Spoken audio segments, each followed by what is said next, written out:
Bonjour, je vais corriger cet exercice qui s'inscrit donc dans le programme de spécialité première en physique-chimie, dans le chapitre Avancement d'une réaction chimique.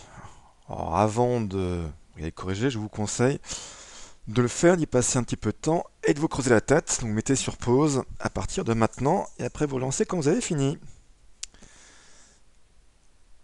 Alors première question, on vous demande d'écrire l'équation chimique modélisant la réaction de cette équation. Il suffit de lire, hein. On vous donne les réactifs, la DH, enfin DMHA.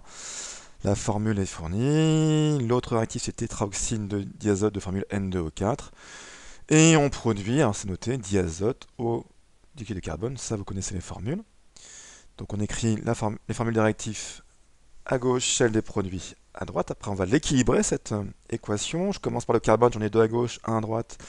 Je mets un 2 devant CO2. Après, je m'occupe des H, j'en ai 8 à gauche, 2 à droite. Donc il m'en faut 8 aussi à droite. Donc je mets un 4 devant H2O. Après, je vais m'occuper des oxygènes.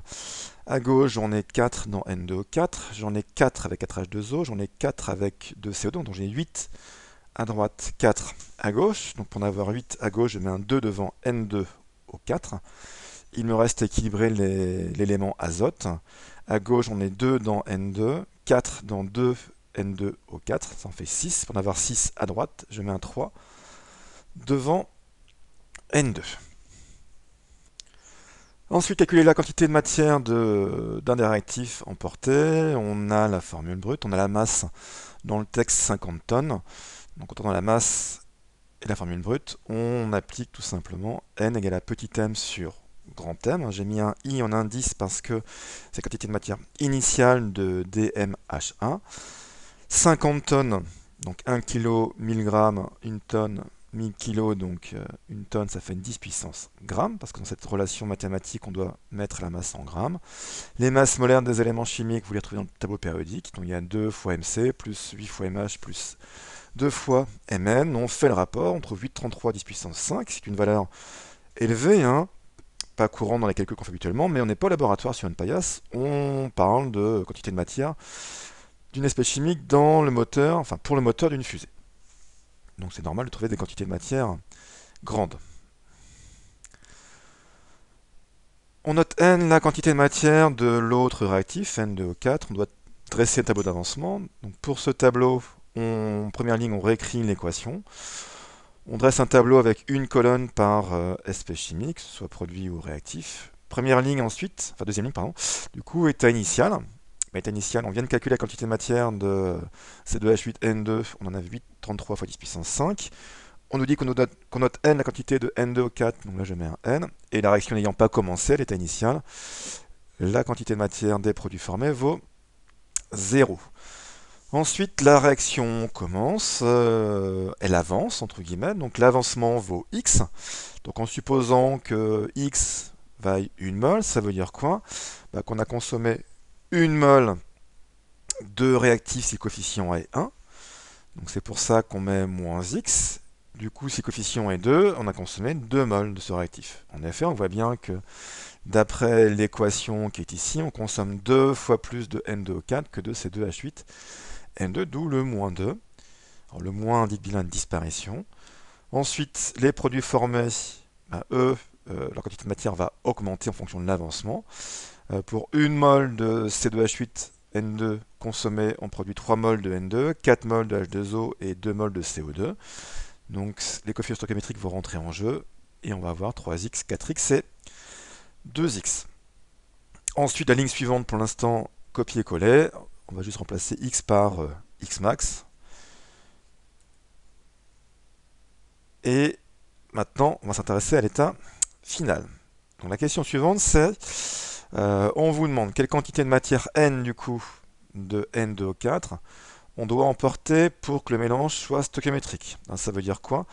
Si le mélange est stoichiométrique, les deux réactifs sont limitants, c'est-à-dire qu'à la fin de la réaction chimique, il ne restera ni l'un ni l'autre. Donc ça veut dire ici que la quantité de matière de C2H8N2 sera égale à 0. Donc ce nombre-là, enfin plutôt cette relation-là donnera une valeur qui est égale à 0. Grâce à ça, j'en déduis la valeur de Xmax. Donc je trouve que Xmax vaut 8,33 fois 10 puissance 5. Comme le mélange est stoichiométrique, je sais que ça aussi, devrait valoir 0, donc n moins 2x max égale à 0. Connaissant x max maintenant, je peux exprimer n, qui vaut 2x max, et n vaut 1,67 10 puissance 6 mol. Donc connaissant la quantité de matière d'un des réactifs, je peux trouver la quantité de matière de l'autre, sachant qu'on est dans les conditions des proportions stoichiométriques. Voilà comment on fait. Ensuite, on me demande de trouver l'état final. Donc l'état final, proportion stoichiométrique, je n'ai plus de réactifs, les deux entièrement consommés. X max vaut 8,3 fois 10 puissance 5, je l'ai inscrit dans ce tableau ici. Bah, pour trouver la quantité de matière des produits, c'est simple, hein, c'est 3 fois X max, 4 fois X max et 2 fois X max qui a fait la multiplication à chaque fois. Et voilà les quantités de matière de produits formés. Ensuite, on vous demande de retrouver les volumes de gaz expulsés par le moteur. Ce sont ces gaz d'ailleurs qui vont aider à la propulsion. On vous donne le volume molaire des gaz dans les conditions de les réactions.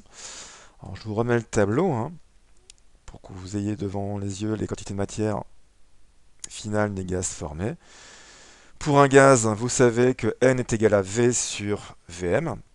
Donc V, c'est N fois V molaire. Alors je mets un F pour indiquer qu'on est bien à l'état final. Il n'y a plus qu'à faire multiplication en prenant bien comme référence ces quantités de matière ici en rouge. Et on trouve ici, comme c'est en litres par mol, on va trouver ici des litres. On aurait pu aussi mettre en mètres cubes, donc on serait passé à 10 puissance 5 pour chacune de ces valeurs. Donc voilà pour cet exercice. Merci de votre écoute.